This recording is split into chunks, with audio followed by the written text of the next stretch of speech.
Sharon Christine Anderson, known to her friends and family as Shari, 50, was the mother and dedicated member of the Washington State Department of Social and Health Services. She lived in Stanwood, Washington, a quiet town north of the Seattle suburbs.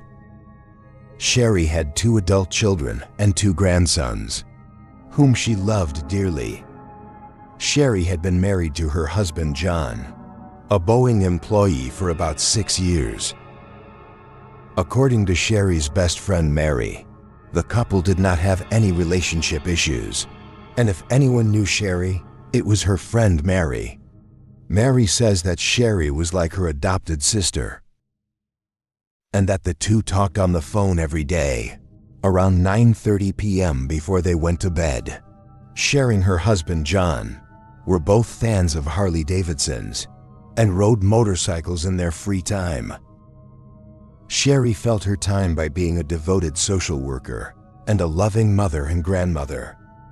At the DSH, Shari worked with adult clients who were attempting to become independent after being on welfare. The job was challenging but also rewarding, and she'd worked there for 15 years. Co-workers reported that Shari was dependable and hardworking. Shari's youngest daughter had just graduated college, and she was very proud of her daughter's accomplishment. She also loved spending time with her daughter, Nikki's 2 sons, and spoke to them often. On December 2, 2000, Shari had a full day planned. She needed to run some errands nearby her Stanwood home, and then she was going to travel south to Everett to go to the mall to do some Christmas shopping. She told her husband John that she would be back by 4 or 4:30 p.m. that day. Shari and John had a night out planned that evening. At 5 or 5:30, they were going to leave their home and drive south to Seattle for dinner and a motorcycle show. Shari left the house at around 9 that morning, driving her new SUV, a Toyota 4Runner, with only her purse and a coat. Shari also reportedly always kept a gun with her for personal protection. This was a registered gun and kept in her car.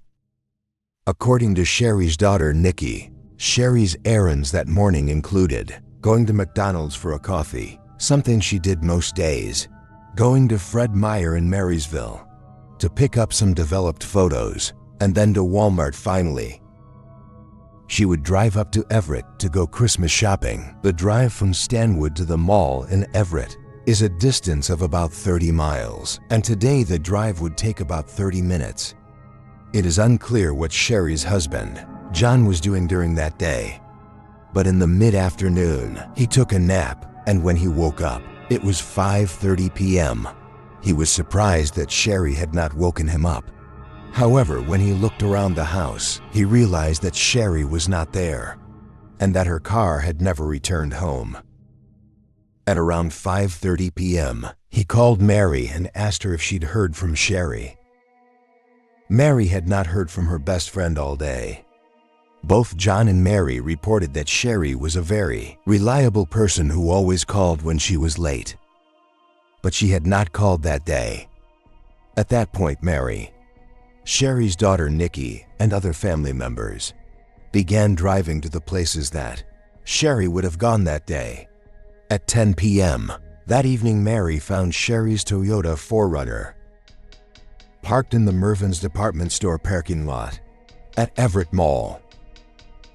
The car was parked only about 50 feet from the entrance. However, there were no Christmas presents in the car, and alarmingly, Shari's cell phone and the gun she carried for protection were both found inside the locked vehicle. At this point, Shari was reported missing to the Everett Police Department, and while the SUV was accounted for and verified as hers, no further leads were gathered that were publicly released. Volunteers and groups of 10 to 80 people scoured the area around the mall, as well as nearby roadways, parks, bodies of water, and railroad trestles, but no sign of Shari was ever recovered. Our EPORTS differ on whether or not police believe foul play was to blame in Shari's case, with some newspapers reporting that Shari's disappearance was suspicious and foul play was likely well. Other media outlets report that foul play is not suspected, and still others say that the police simply do not have enough information to point them in either direction. Friends and family have kept Shari's story alive and have printed thousands of missing persons flyers, which have been posted all around the Seattle area, especially all around Snohomish County. Police have remarked that they are impressed by the determination shown by Shari's friends and family to find her. Because of the missing flyers, police frequently get reported sightings of Shari, although most of them have led back to a local woman who looks similar to Shari. Many reports claim that there was a website dedicated to Shari's disappearance. However, it does not seem to be in operation currently.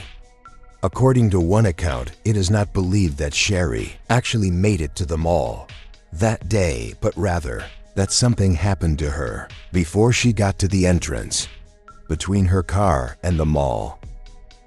CCTV footage was unable to be acquired, and it's unknown why police chose not to procure the footage before it was automatically deleted.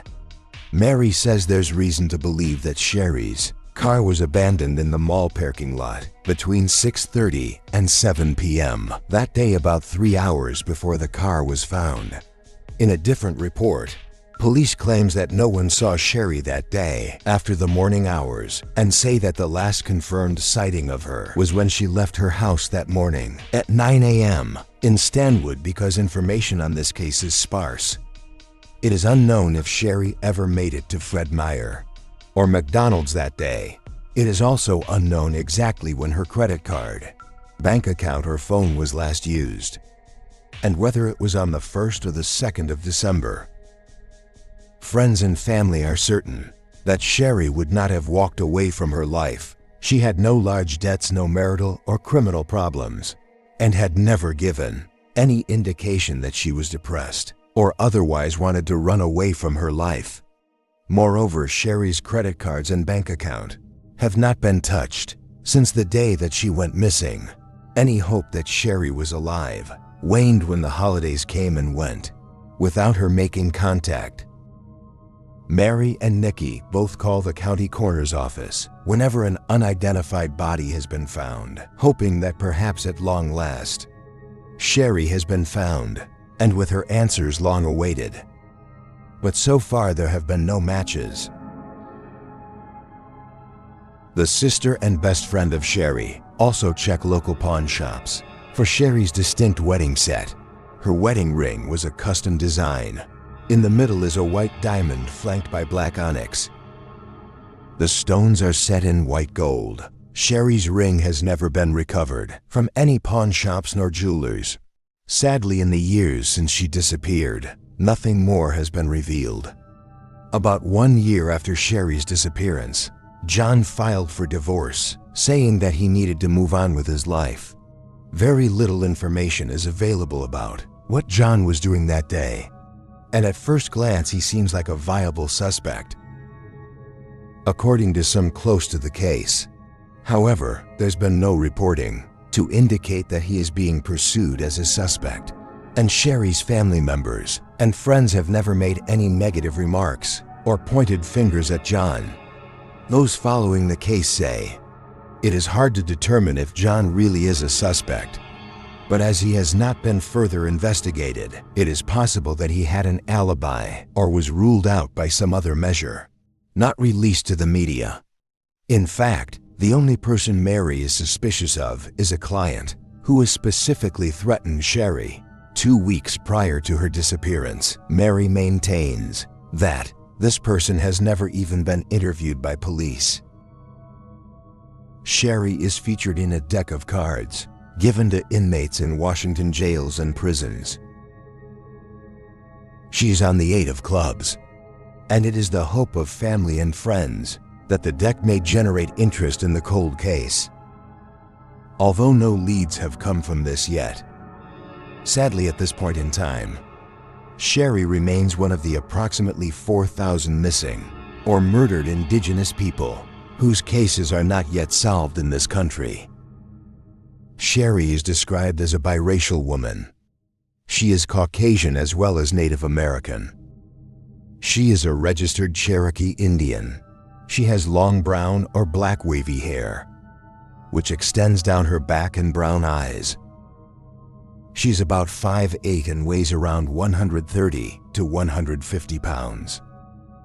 In the year 2000, she was 50 years old. Shari was last seen wearing white tennis shoes, a green coat, blue jeans, and her distinctive custom-designed wedding rings. She may use the last name Saban.